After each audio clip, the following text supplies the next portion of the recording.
My name is Adaize, and before everything fell apart, I was living what seemed like a magical life. I was one of those women you'd see walking around with the world at her feet. I had it all: a bank job, expensive handbags, and the kind of confidence that turns heads when you walk into a room. That's how Emeka first noticed me, actually. I was presenting at an interbank conference, and he couldn't take his eyes off me. "You commanded that room like a queen," he told me later. Emeka was smart, sharp as a blade. He worked his way up the ladder at the bank, eventually becoming a branch manager. He had a smile that could light up a room. We were inseparable from the start. We got married in a small but beautiful ceremony, and soon after our lives began to flourish. We had two beautiful daughters, Ada and Nene, and we were on top of the world. Together, we bought landed properties, built houses, and bought cars. I remember the day we bought our second house. Emeka lifted me off my feet right there in the living room, and both of us laughed like teenagers. You could say we were living the dream, and for a while, it truly felt like nothing could go wrong. We were even planning on starting a supermarket business together. Life was good, but you know how it is, right? Today, everything is fine, and tomorrow, you find yourself staring at the edge of a cliff. That's how it started. You see, that's the thing about life. It doesn't warn you when it's about to pull the rug from under your feet. One minute, you're planning your next investment, and the next, you're watching your husband of 10 years struggle to remember your name. Despite several tests, the doctors couldn't find out what the sickness was. But 3 months later, I was a widow at 35. I did everything in my power to save my husband's life. I even flew him abroad for the best medical care money could buy, but nothing worked. Emeka died on a rainy Tuesday morning in April. I remembered that it was raining because I felt the heavens were crying with me. I recalled holding his hand, watching him take his last breath, and feeling my world crumble around me. But I didn't know that my husband's death was just the beginning of my nightmare. A few hours after Emeka's death, his brothers showed up at my door and demanded the keys to our Peugeot 504 and Mercedes. Without hesitation, they took them both as if they had been waiting for this moment all along. But they were not done. Have you ever noticed how vultures circle before they swoop? That's what Emeka's brothers were like at the funeral. Amadi and Uche, both older than Emeka, they were all sympathetic smiles and supportive hands on my shoulder. "Don't worry, sister," Amadi said. "We will take care of everything." I should have asked what they meant by everything. It started slowly, subtly. 3 weeks after the funeral, Amadi began visiting alone, always in the evenings. The day he made his intentions clear still makes my skin crawl. He caught me alone in the kitchen, preparing dinner for the girls. "You know, Adaez," he said, his voice dropping low, "you need a man to take care of you now. Someone who understands our traditions." When I turned around, he was blocking the doorway. "I could be that man. I could make things easier for you." The effrontery! Men can have mad audacity. My husband's brother, in the same house where Emeka's photos still hung on the walls, where his coffee mug still sat unwashed by the sink because I couldn't bear to clean it. Rage and disgust rose in my throat. I screamed at him with grief and anger. "Get out! How dare you? Your brother isn't even cold in his grave." He left, but the look in his eyes changed that day. Next, he conspired with his brother, and they began offering to help with the estate. At first, I appreciated their support. I was still numb from the loss and was grateful to have family around. But soon, their true intentions surfaced. One morning, Emeka's two brothers, Amadi and Uche, came to the house unannounced. They had a serious look about them that made me scared for the first time in years. I can still hear Amadi's voice like it was yesterday. "Adaize," he said, "we need to talk. As the men of this family, it's time we discuss the property." I looked at them confused. "What about the property?" I asked. Uche sighed, looking almost sympathetic. "Almost. It's simple, Ada is. Our culture is clear. When a man dies without a son, his property goes to the next male kin, us, his brothers. You know this. My heartbeat increased and I felt an intense urge to use the restroom. What do you mean? Emeka's property belongs to me and his daughters. Ailu! Abomination! Amadi shouted. Ada Ize, women don't inherit property in our culture. It's tradition. Your education can't change that. The land, the cars, the houses, they're ours now. It's how we've always done it. Uche cleared his throat, his voice filled with false concern. The property is ours, Adais. That's the law. It's for the best, really. Women aren't equipped to handle such matters.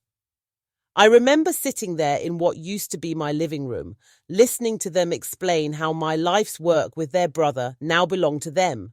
My degrees, my corporate experience, my contributions to building our wealth, none of it mattered, because I had committed the cardinal sin of bearing only daughters. It's not like I didn't try. I wanted to give Emeka a son, but after years of miscarriages, I finally conceived Nenye 12 years later. In the back of my mind, I always had this faint worry about the tradition, and I even brought it up with Emeka once. He brushed it off, assuring me the tradition was outdated and that his family loved me. But now, look at me. They didn't even wait for Emeka's body to go cold before showing their true colors. One by one, they took everything. The cars disappeared first. Then the land documents began vanishing. I watched helplessly as our properties, the future we had planned for our daughters, were snatched from my fingers. The day they came for the Victoria Island house, our first home together, I finally broke. How can you do this? I screamed at them. Your own brother's children. My 12-year-old Nenye was already crying. Mummy, where will we put Daddy's things? Where will we go? Uche just looked at me with pity. This is our tradition. Be grateful we're letting you keep the clothes on your back. Since Emeka left no son, his properties belong to us, his brothers. No son. That was when it hit me. In their eyes, my daughters didn't count. My beautiful Ada and Nenye, the very lights of my life, were invisible to them because they were girls. How could they not see their worth? How could they dismiss them so easily? It was then that I realized this wasn't just about property. This was about control, about erasing me and my daughters from the legacy Emeka and I had built together. I tried to fight back. I argued. I pleaded. But it was like talking to an Iroko tree. They were unmoved. In the end, they took everything except a few properties I had hidden their documents. There were days when the weight of it all seemed too much to bear. How would I raise my daughters without the home we had built? How could I survive in a society that saw me as less because I was a widow and the mother of daughters? I was grieving, and I was calculating. It was torture. That night, as I held my crying daughters, something inside me snapped. Not broke, snapped. Like a rubber band pulled too far and finally fighting back. I had to show them that even when the world takes everything from you, you can still rise. So I did the only thing I could think of. I adopted a son. Not just any son, but a boy who looked so much like Emeka, it made my heart ache. His name is Obinna, and he was 7 when he came into our lives. According to our traditions, a son, adopted or biological, had rights to his father's property. You should have seen their faces when my lawyer presented the adoption papers. This is impossible, Amadi stammered. You can't just... But I could, and I did. It was a loophole, but it was my only hope of reclaiming what was ours. With my adopted son, I took the fight to the customary court. The legal battle that followed was ugly. They threw everything at me: tradition, culture, family, shame. But I had something they didn't expect: evidence. Years of joint account statements and property documents with both our names and receipts of my contributions. Most importantly, I had Emeka's will and personal diary in which he wrote his wishes for his family's future. I also had Chief Okonkwo, a respected elder in the village. He was over 90, and nobody had expected him to make the journey to court. His voice trembled with age, but carried a strong sense of authority as he spoke to the judges. I knew these children's father when he was a boy. Our traditions were never meant to be chains to bind our daughters, but roots to help them grow strong. This woman has shown more respect for our true traditions, love for family, protection of children, than these men who hide behind customs to steal from their dead brothers' daughters. You could have heard a pin drop in that courtroom. Even Amadi and Uche couldn't meet the old man's eyes. That was when I knew the tide had turned. The community was divided. Some elders called me a rebel, a disgrace to tradition. Others, especially the women, began to whisper their own stories of similar injustices. Slowly, support began to grow. Whispers went around. People began to question how a healthy man could forget his own name and die so suddenly. It reminded me of the strange things that happened a few weeks after the burial. People whispered that they had been seeing Emeka, even little Nene. Poor girl. She had refused to wear the traditional mourning clothes, and during the lying in state, she tugged at my sleeve and said, "Mummy, cover Daddy, he's feeling cold." My heart shattered at her innocence. She was just a child. What could she possibly understand about death? In our culture, it's believed that when someone dies suddenly or before their time, their spirit cannot find peace, and they would start appearing to several people. As more people began to complain about seeing his restless spirit, the family decided to rebury him, this time with bewitched chains around his body to prevent him from appearing. It was like something out of a horror film. With that done, the brothers turned their full attention to the properties. A rumor even went around the village that Amadi and Uche had used juju to kill Emeka so that they could take over his properties. The rumors made the brothers uncomfortable, and they started to back away. It took 3 years, but justice has a way of finding its path.